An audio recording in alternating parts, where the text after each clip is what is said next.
Hey everybody, this week we're talking about HBO Go, Exoworlds, Windows 9, a 3D printed car, and a leak of Gmail usernames and passwords. I'm Shawn Kerr, and this is the Technophiles Newscast. HBO is considering a move away from cable, allowing anyone who's willing to pay for it the ability to access HBO Go. One of the biggest gripes about HBO Go is the fact that you have to have a cable subscription in order to access it. Cable companies like Comcast and Time Warner revel in such facts, to the point where they probably swim in fat stacks of cash like Scrooge McDuck. However, that might not be the case in the future. When asked whether this was a good idea, Jeff Buicks, the CEO of HBO, responded saying, "So now the broadband opportunity is getting quite a bit bigger, and the ability of the plant to deliver something robust is getting stronger. And so the question you're asking is becoming more viable, more interesting." I've been touting the death of cable for years. Subscriptions give you a bunch of stuff that you enjoy, with even more stuff that you just don't care about. But you have to watch the stuff you do enjoy at specific times. While Netflix and Hulu essentially give you the same exact thing, at least you get to watch it whenever you want. An exoworld is a world that orbits a sun that isn't our sun. Or, I guess, stars? Are all suns that aren't our sun suns, or are they just stars? We know that all suns are stars, but are all stars suns? Regardless of whether all stars are suns or not, we're talking about exoworlds, worlds that orbit suns outside of our own solar system, and naming them. Right now, the International Astronomical Union is allowing astronomy-minded organizations to register and propose names for known exoplanets. As well, individuals can register and then vote on those names. Only organizations can propose names. They have to register for the website by the end of this month, and names need to be submitted by the end of December 2014.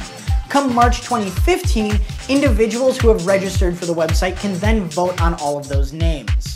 Super cool and fun, and I can't wait to see which exoplanet gets the name Gallifrey.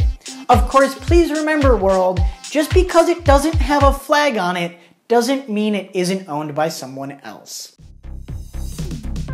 A series of screenshots have been leaked of Windows 9. The Windows 9 screenshots are from the artist known as Microsoft, whose career, while once highly successful, has become questionable, although still profitable. The themes are present throughout the entire series, and you can see influences from past works, which were highly touted upon initial release, and which have been clamored for in present works. Many claim that Microsoft is unable to see his own visions, incapable of creating unique artwork, and that when he does, he has an inability to stand behind it. New pieces fail at unification, stagnating in their own progress, unable to come up with new creative ideas, and failing in their attempts to inspire others.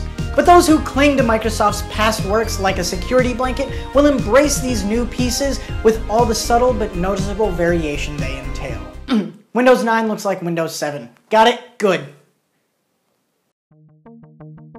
A car is being 3D printed at the International Technical Something or Other Manufacturing, I think show is also in there, or IMTS. The IMTS is run by the Association for Manufacturing Technologies and promotes US-based manufacturing. The car is called the Strata, and it's being printed using technology developed by the Department of Energy's Manufacturing Demonstration Facility, the Oak Ridge National Laboratory. The body of the car is being printed using carbon-reinforced ABS plastics and is going to feature non-moving parts. That means things like the doors and the windows will not be moving. As well, pieces that can't be 3D printed, such as the engine and the windows, will be provided by local motors. Basically, this is a proof of concept. The car is going to be printed over a total of 44 hours, and once it's finished printing, they'll assemble it and then drive it along the streets of Chicago. A .txt file was put up on Bitcoin Security that contained millions of Gmail usernames and passwords. According to the poster, up to 60% of the information was valid and could be used to gain access to Gmail accounts. However, Google has since issued a claim saying that only 2% of the information was valid and even less could be used to gain access to accounts due to two-step verification. Google also said that these were not the result of a leak.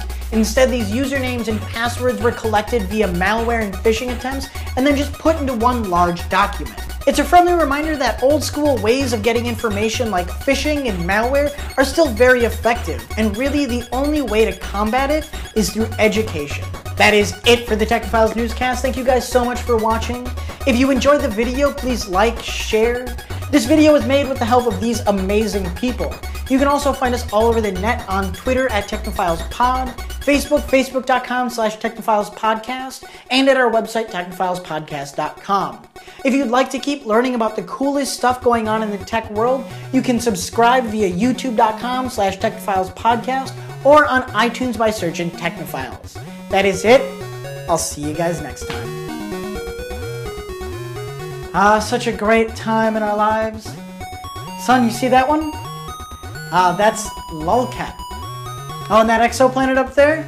That's Longcat. And then the one way up there? That's Ceiling Cat. There's a non over there. Oh, that one? Ooh, that one's titled Goatsy. Don't